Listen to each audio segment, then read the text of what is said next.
Ken Ramsey, Bridgeport United Methodist Church, with another part of our series, Doing a 180. Today I continue with part 4 of grief.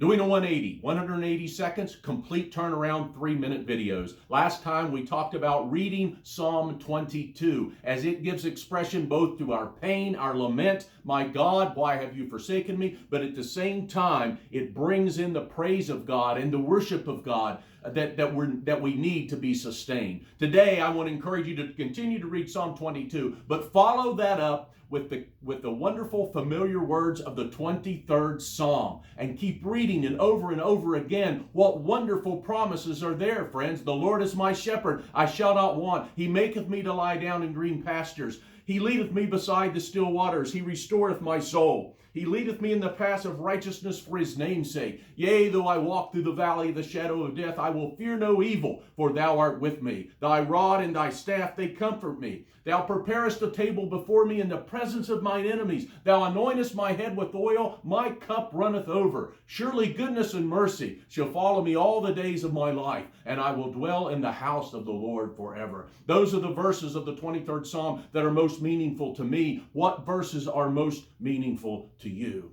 Friends, you need to understand God hears your pain. Again, Psalm 22 gives expression to that. But know that God wants to meet your pain with his eternal presence, his eternal promises, his eternal power that can come to you. Death has been a part of humanity since the creation of time. But God receives us back into his wonderful presence. The person that you're grieving, they are in the eternal presence of God. They are experiencing face to face the eternal promises of God each and every day now, moving forward. So also those same promises of God's presence and power can come and meet us where we are. Death is a part of our temporary circumstance. But know this, life is a part of eternal certitude.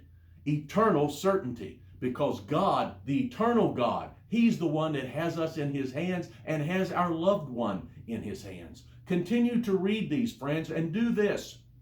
Keep walking. Yea, though I walk through the valley. It's God's desire to see you through. Keep walking.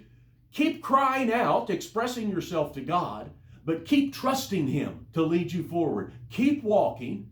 Keep crying out, but keep trusting. And you will find over time that your pain, your grief, your loneliness will be met in a reassuring way with God's presence and promise and power, even as that same presence surrounds your loved one now. God desires for us to find peace and wholeness that we might continue to live fruitfully along the journey of life. I'll see you next time for another Doing a 180.